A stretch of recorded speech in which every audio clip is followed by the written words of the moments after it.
Hello everyone, very good morning to all of you. सुप्रभात सभी को, आदाब, सलाम, नमस्कार। पुनः से हाजिर हूँ एक नए वीडियो के माध्यम से। जैसे कि आपको पता है कि हर छोटी बड़ी अपडेट आप तक लगातार पहुँचाने की कोशिश करता हूँ और लगातार आप सभी को इन्फॉर्मेशन देता रहता हूँ। जैसे कि आपको पता है कि बीटीएससी आयोग ने चयनित अभ्यर्थियों की लिस्ट कहीं ना कहीं स्वास्थ्य विभाग बिहार सरकार को सेंड कर दिया था, फॉरवर्ड कर दिया था और 2 दिन पहले आपको लिस्ट मिल गई थी। और सरकार ने करते हुए अपनी तत्परता दिखाते हुए जल्द से जल्द जो है पोस्टिंग ऑर्डर भी रिलीज़ कर दिया है। आपको कौन सा ज़िला मिला है, आप अपने लिस्ट के हिसाब से लिस्ट कैसे चेक करेंगे और आपको कैसे देखना है अपना नाम कहाँ पे किस ज़िले में मिला है, ये सारी चीज़ें इस वीडियो में मैं आपको बताऊंगा। एक बहुत ही बड़ी अपडेट निकल के सुबह सुबह आ रही है, जैसे कि आप देख रहे हैं स्क्रीन पे भी कि आ गया है पोस्टिंग लिस्ट। ठीक है, मैंने कल ही आपको बताया था कि पोस्टिंग लेटर के बारे में बहुत सारे लोग पूछ रहे थे कि सर कैसे पोस्टिंग लेटर आएगा, मेल पर आएगा, मैसेज के थ्रू आएगा। तो एक लिस्ट जारी होता है। ठीक है, जैसे कि मैंने बताया था कि एक लिस्ट के हिसाब से सभी का नाम उसमें रहेगा और ज़िला आवंटित किया जाएगा। तो कौन सा ज़िला आपको निर्धारित किया गया है, कौन सा ज़िला दिया गया है जहां पर आपको पोस्टिंग करना है और वहां पे आपको कार्य करना है। तो जल्दी देखें कौन सा ज़िला आपको मिला है और ऐसे चेक करने की विधि आपको मैं बता रहा हूं किस तरीके से चेक करना है। तो वीडियो को आगे बढ़ाऊं उससे पहले आग्रह करूंगा पुनः से हमेशा की तरह कि एक बार आप अगर पहली बार आए हैं चैनल पे तो नीचे लाल कलर के बटन को दबा के चैनल को सब्सक्राइब कर लीजिए और बगल में लगा घंटी वाला बटन भी प्रेस कर दीजिए कि कोई भी वीडियो अपडेट करूं तो उसका नोटिफिकेशन आप तक सबसे पहले पहुंच सके। तो चलिए सबसे पहले आपको मैं बिहार हेल्थ डिपार्टमेंट का जो वेबसाइट है उस पर लेकर के लाइव चलता हूं, क्योंकि बहुत सारे ऐसे लोग हैं, क्योंकि आजकल सोशल मीडिया का ज़माना है और कोई भी कुछ भी कमेंट कर देता है, कुछ भी बोल देता है तो गलत हो सकता है, ये है फर्जी है, ये सारी चीज़ें लोग कहते हैं। लेकिन मैं आपको लाइव दिखा रहा हूं कि कैसे आप खुद से देख सकते हैं साइट पर जाकर के कि ये लिस्ट जो है जारी हुआ है या नहीं हुआ है। तो चलिए अगले क्लिप में आपको पूरा डिटेल्स देखिए। साथियों, आपको सबसे पहले गूगल में सर्च कर लेना है हेल्थ डिपार्टमेंट बिहार, जैसे कि मैंने पहले से कर रखा है यहाँ पे और आपको लाइव अभी दिखाऊंगा। ये पहले जैसे ही आप क्लिक करेंगे तो आपको ये health department government of Bihar देखिएगा, ये आपको यहाँ पे क्लिक कर देना है। यहाँ पे क्लिक करने के बाद ये साइट आपका ओपन हो जाएगा, आप मोबाइल में भी देख सकते हैं। फिर आप आ जाएंगे होम पेज पे। उसके बाद आपको नीचे की तरफ स्क्रॉल करना है और आपको लेटेस्ट न्यूज़ देखिए यहाँ पे regarding appointment posting of female health worker ANM check office order. ठीक है, न्यू यहाँ पे अपडेट किया। इसको जैसे ही आप ओपन करेंगे कुछ देर के बाद आपका ये जो है PDF पूरा जो है वो ओपन होकर के आ जाएगा। ठीक है, ये 29/5/2025 के डेट में ही है। थोड़ा सा समय लगता है साइट पर चढ़ने के लिए, इसलिए हो सकता है कि ये शाम के बाद जो है चढ़ा हो तो थोड़ा सा विलंब हो गया हो, शाम के वक्त आपको अपडेट नहीं मिला हो। लेकिन सुबह सुबह जब मैंने ये साइट चेक किया तो आपको ये अपडेट देखने को मिला, तो मैंने आपके साथ ये साझा करने की सोची कि ये इन्फॉर्मेशन आप तक साझा करूं। अब चलिए अगले क्लिप में उसका इंस्ट्रक्शन पढ़ लेते हैं और आपको बहुत सारी चीज़ें ऐसी हैं जो और भी बताते हैं। तो अगले क्लिप तो देखिए, जैसे कि मैंने आपको बताया था कि जैसे ही आपका सिलेक्शन होता है बीटीएससी आयोग के द्वारा, उसके बाद जो है लिस्ट किसके द्वारा जारी होती है, हेल्थ डिपार्टमेंट के द्वारा। तो ये बिहार सरकार के स्वास्थ्य विभाग के द्वारा जो है ये लिस्ट जारी की गई है। ठीक है, आयोग का काम होता है चयनित करके अभ्यर्थियों को सरकार को मतलब विभाग को दे देना और फिर विभाग के द्वारा जो है ये चयन पोस्टिंग की प्रक्रिया होती है। तो यहाँ पे देखिए आप 29 तारीख के डेट में ये लेटर जारी हुआ है। इसमें देखिए बताया गया है कि बिहार तकनीक सेवा आयोग पटना के विज्ञापन संख्या 7/2022 के आलोक में बिहार महिला स्वास्थ्य कार्यकर्ता स्वयं के अंतर्गत महिला स्वास्थ्य कार्यकर्ता ANM के पद पर नियुक्ति हेतु बिहार तकनीक सेवा आयोग पटना के पत्रांक 1605 दिनांक 28/5/2025 द्वारा अनुशासित निम्नलिखित अभ्यर्थियों को अधोलिखित शर्तों के अधीन पे मैट्रिक्स लेवल 4। ठीक है, अगले क्लिप में आपको बताऊंगा कि आपका वेतन वगैरह क्या होगा, ये सारी चीज़ें अगले वीडियो में। लेवल 4 एवं राज्य सरकार द्वारा समय समय पर स्वीकृत एवं अनुमान्य भत्तों जो DA वगैरह बढ़ता है, साथ परिशिष्यमान महिला स्वास्थ्य कार्यकर्ता ANM के रूप में औसबंधिक रूप में से नियुक्ति करते हुए उनके नाम के समक्ष कॉलम नंबर 10 में अंकित स्वास्थ्य सुविधा केंद्र के में अगले आदेश तक पदस्थापित किया जाता है। ठीक है, यहाँ पर औसबंधिक का मतलब होता है कि अभी टेम्प्रोरी रूप में, मतलब कि किसी तरह का अगर दो साल का ये ड्यूरेशन होता है औसबंधिक रूप में, आप जब सरकारी जॉब करते हैं तो ये चीज़ आप नहीं समझें कि आपको ये हटा दिया जाएगा। ठीक है, ये बहुत लोगों के माइंड में चल रहा है कि सर ज्वाइनिंग करेंगे तो हटा दिया जाएगा, केस का ऐसा मामला चल रहा है, क्या होगा अगस्त में, तो ऐसा कुछ भी नहीं है। ठीक है, गवर्नमेंट अगर एक बार आपको जॉब पे रखती है तो फिर उसमें से हटाना थोड़ा मुश्किल है। ठीक है, मुश्किल क्या है, मतलब ऐसा विचार नहीं करती है गवर्नमेंट अगर आपके तरफ से कोई गलती न हो तो। ठीक है, तो इस चीज़ के लिए आप निश्चिंत रहें।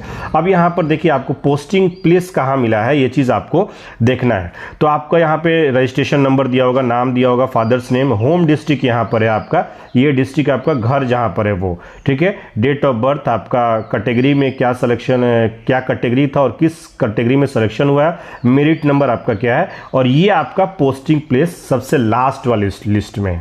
ठीक है, सबसे लास्ट वाले कॉलम में आपको दिया गया। जैसे ये फर्स्ट हम लोग पढ़ते हैं, पूजा सिन्हा जी, जितेंद्र प्रसाद, फादर्स नेम, जहानाबाद की रहने वाली हैं, इनका डेट ऑफ बर्थ 22/10/94 है, कैटेगरी बीसी है, लेकिन इनका सिलेक्शन हुआ है जनरल कैटेगरी में, और पोस्टिंग प्लेस इनका है APSC श्री रामपुर PSC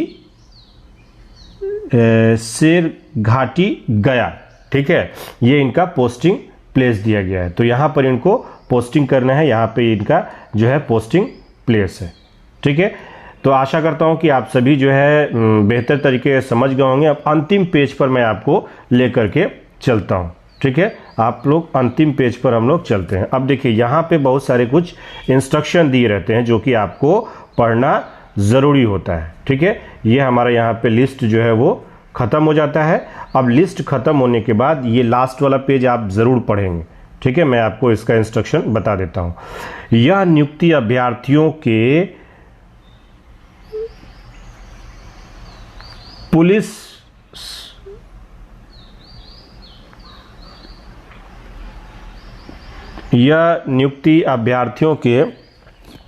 सत्यापन, प्रतिवेदन,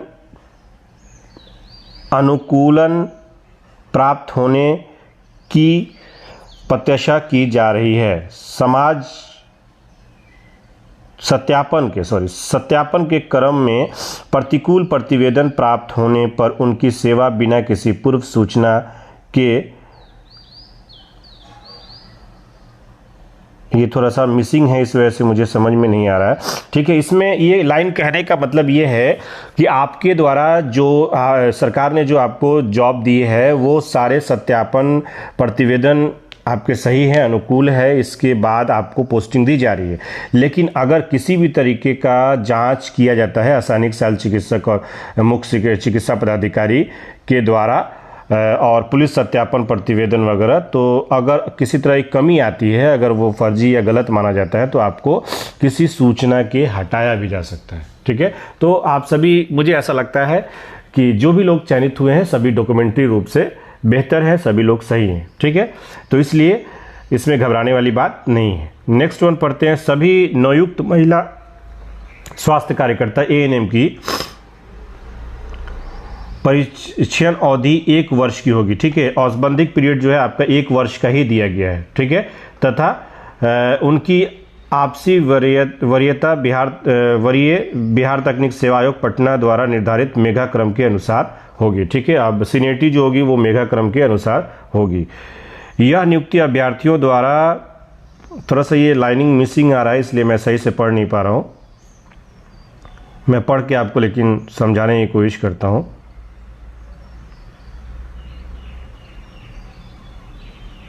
अगर किसी तरह की कोई कमी होगी प्रमाण पत्र वगैरह में, क्रीमी लेयर वगैरह में, तो आपके ऊपर कानूनी कार्रवाई की जा सकती है।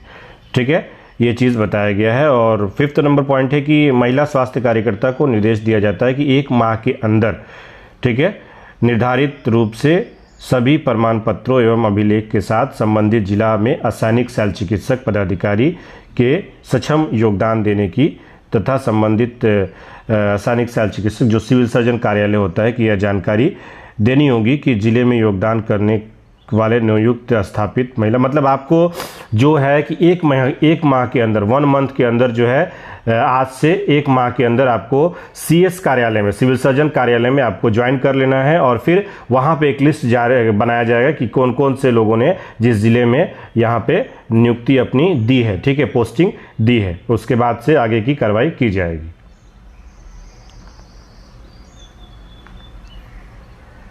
उसके बाद से आपको बताया गया है कि योगदान के समय नियुक्त महिला स्वास्थ्य कार्यकर्ता, आसानिक शल्य चिकित्सक, मुख्य चिकित्सा पदाधिकारी निर्गत सत्यापन पत्र प्रस्तुत करना आवश्यक होगा। तो आपको डिपार्टमेंटल जो है सारी चीज़ें चेक की जाएगी, उसमें आपको वो चीज़ जमा करना ज़रूरी होगा कि हमारा सारा डॉक्यूमेंट्री जो है वो सही है। उसके बाद से अगला जो है, योगदान की तिथि से ही वेतन का भुगतान किया जाएगा। अगर आप कल योगदान करते हैं तो कल से ही आपका वेतन भुगतान का जो मीटर है वो कहीं ना कहीं स्टार्ट हो जाएगा, ठीक है। तो आप सभी जल्द से जल्द योगदान करने की कोशिश करें और प्रीवियस वीडियो आप मेरा जा करके देख सकते हैं कि क्या क्या डॉक्यूमेंट्स आपको लेकर के जाना है। मैं लिंक को डिस्क्रिप्शन में उसको शेयर भी कर दूंगा, आप वहां से भी देख सकते हैं, ठीक है। उसके बाद से आपको पेंशन नहीं होगा, नियमावली 2006 के अनुकूल, ये सारी चीज़ें इसमें लिखी हुई है। तो आप ये सारी चीज़ें एक बार पढ़ लीजिएगा, बाकी कोई ऐसा त्रुटि वाला मामला नहीं है, कोई भी ऐसी दिक्कत वाली बात नहीं है। कोई भी दिक्कत हो आप कमेंट्स में करें। और योगदान का कोई भी आपको भत्ता जो है वो दिया नहीं जाएगा। अगर आप अपने घर से जो है योगदान करने जा रहे हैं तो उसका भत्ता सरकार नहीं देगी, आने जाने का किराया नहीं देगी। ये सारी चीज़ें आपको लिखी हुई है, बताई गई है। तो आशा करता हूँ कि ये वीडियो आपको समझ आया होगा। एक क्लिक करके ज़्यादा से ज़्यादा इसे शेयर कर दे। कोई भी कन्फ्यूज़न हो कमेंट्स बॉक्स में आप मेरे से सवाल कीजिए, मैं उसका आंसर देने की कोशिश करूँगा। और आपका लगता है कि कमेंट मुझे वीडियो बनाना चाहिए उस पर, तो मैं उस सवाल पर आपके वीडियो भी बनाने की कोशिश करूँगा। तो आप सभी को पुनः से बहुत बहुत बधाई हो। जल्दी से जल्दी आप सभी जा करके अपने पोस्टिंग प्लेस पे ज्वाइन कीजिए और अच्छे से काम कीजिए, समाज हित के लिए अच्छा सोचिए और अच्छे से समाज में अपना दायित्व निभाइए। मिलूंगा नेक्स्ट वीडियो में, तब तक के लिए धन्यवाद।